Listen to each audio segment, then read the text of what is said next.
Assalamualaikum warahmatullahi wabarakatuh. Bagaimana kabarnya Bapak Ibu semuanya, para guru-guru hebat? Perkenalkanlah saya hari ini, Saat Rumadi, untuk menyampaikan presentasi mengenai koneksi antar materi yang diperuntukkan untuk calon guru penggerak angkatan 9. Nama saya adalah Saat Rumadi, saya berasal dari SMP 10 Arut Selatan, Kota Waringin Barat, Kalimantan Tengah. Pada kesempatan kali ini, saya akan menyajikan presentasi mengenai koneksi antar materi, kesimpulan dan refleksi modul 1.1. Tujuan dari pembelajaran khusus ini adalah untuk peserta mampu membuat kesimpulan dan refleksi pengetahuan dan pengalaman baru yang dipelajari dari pemikiran Ki Hajar Dewantara. Setelah 2 minggu kami mempelajari mengenai konsep pemikiran Ki Hajar Dewantara, ada beberapa poin yang dapat kami sampaikan, yaitu bahwa pembelajaran itu harus sesuai dengan kodrat alam dan kodrat zaman.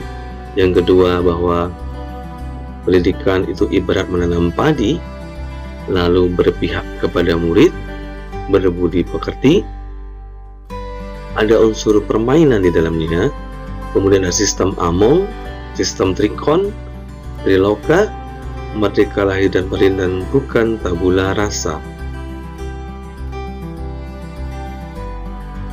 Ki Hajar Dewantara membedakan pendidikan dan pengajaran. Pengajaran atau underwis itu merupakan salah satu bagian dari pendidikan. Maksudnya pengajaran itu tidak lain adalah pendidikan dengan cara memberi ilmu atau berfaedah untuk hidup anak-anak baik lahir maupun batin. Sedangkan pendidikan memiliki arti yang lebih luas, yaitu pendidikan diartikan sebagai tuntunan dalam hidup tumbuhnya anak-anak.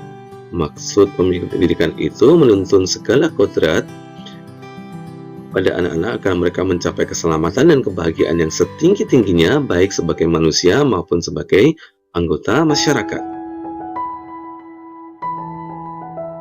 Pemikiran tentang Ki Hajar Dewantara mengenai pendidikan berkaitan erat dengan kodrat alam, hidup dan tumbuh. Menurut kodratnya sendiri, siswa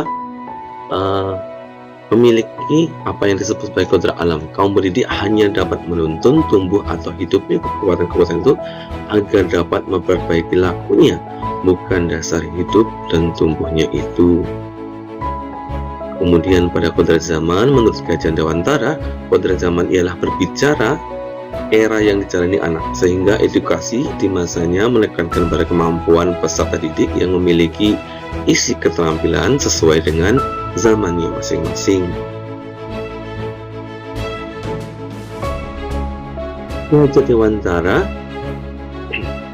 meyakini bahwa anak bukanlah kertas putih kosong yang setiap pendidik harus bisa menggambarnya, tetapi anak dilahirkan itu diumpamakan sebagai sehelai kertas yang sudah ditulis penuh, tetapi semua tulisan-tulisan itu suram.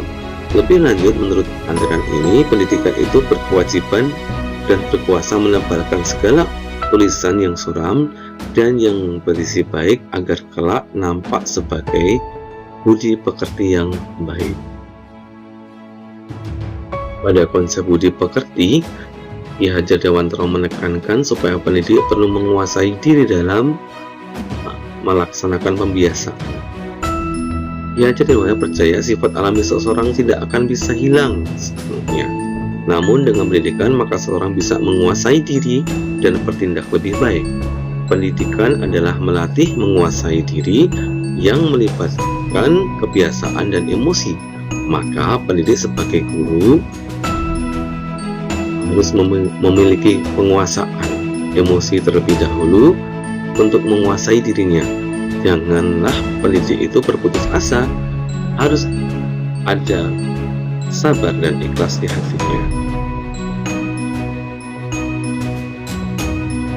Pada penugasan kala ini kami diminta untuk menjawab pertanyaan nomor 1, apa yang Anda percaya tentang murid dan pembelajaran di kelas sebelum Anda mempelajari modul 1.1? Sebelum mempelajari modul 1.1, saya percaya bahwa pembelajaran akan lebih dominan berpusat kepada guru. Yang kedua, siswa akan diperlakukan sama sesuai dengan kebutuhannya. Dan yang ketiga, dikatakan tuntas jika belajar telah memenuhi KKM. Materi lebih berfokus kepada kognitif dan mengabaikan kepada aspek afektif dan juga sifat dasar anak. Yang keempat, biasanya entah guru ataupun siswanya akan kecewa jika mendapati siswa tersebut tidak tuntas dalam KKM.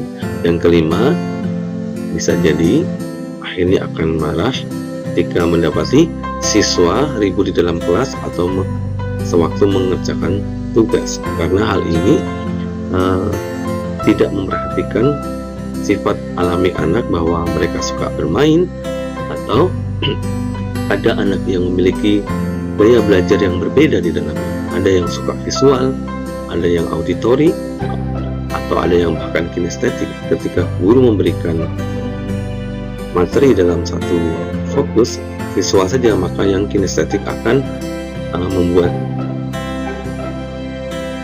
lebih baik. Maka siswa tersebut kinestetik akan bergerak sesuai dengan intuisi yang dia peroleh.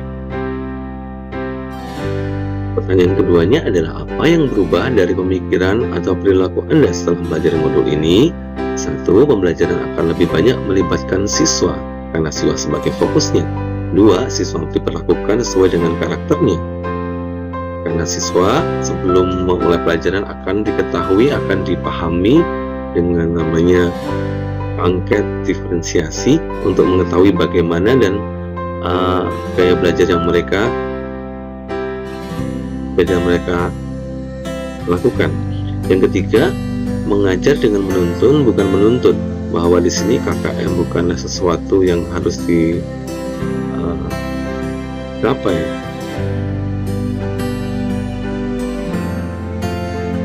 Orientasi bukan pada hasil, tetapi lebih kepada proses bagaimana anak itu belajar. Yang keempat adalah sabar dan mengarahkan siswa ke pengembangan diri yang sesuai dengan bakat dan minatnya, bahwa anak-anak itu memiliki banyak sekali kemampuan-kemampuan, bukan dinilai dari sekedar mata pelajaran yang kita ampu. Untuk yang kelima, menciptakan pembelajaran yang variatif dan mengikuti zaman dengan memberikan sarana pembelajaran yang bermacam-macam memenuhi dari gaya belajar siswa tersebut. Maka harapannya kita akan bisa membuat proses pembelajaran itu lebih bisa diterima. Yang ketiga adalah, apa yang dapat segera Anda terapkan lebih baik agar kelas Anda mencerminkan pemikiran Ki Hajar Dewantara. Yang pertama adalah, saya harus mengenali dan memahami karakter siswa. Yang kedua, memberikan pengajaran sesuai dengan kebutuhannya. Dan yang ketiga, memberikan ruang kepada siswa untuk berekspresi dan berkreasi, mengungkapkan ide mereka dan cara belajar mereka sendiri-sendiri. Yang keempat, merancang pembelajaran yang variatif dan mengakomodir gaya belajar siswa. Yang kelima, menggunakan permainan dan teknologi untuk kegiatan belajar. Sebelum saya akhiri, sebagai penutup saya akan memberikan sebuah ilustrasi. Untuk yang sebelah kiri ini nih, guru menggunakan media papan tulis dan metode ceramah, maka selayaknya kita harus membuatnya menjadi sebuah pembelajaran yang menggunakan media seperti museum berjalan seperti ini, menggunakan kertas.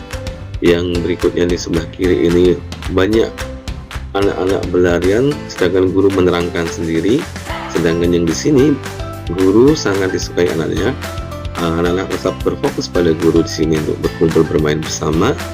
Yang di sini yang kiri, bahwa guru kadang kebingungan, bahkan ketika memberikan nasihat, bisa jadi sebuah pertengkaran ketika di dalam sebuah kelas, ada anak yang mungkin tidak terima.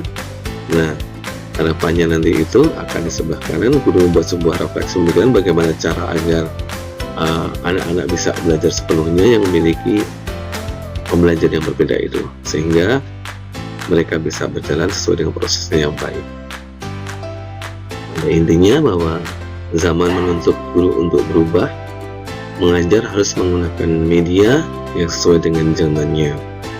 Nah, demikianlah presentasi dari saya. Terima kasih, salam bahagia, salam guru penggerak, tergerak, bergerak, dan menggerakkan. Terima kasih. Ya, assalamualaikum warahmatullahi wabarakatuh.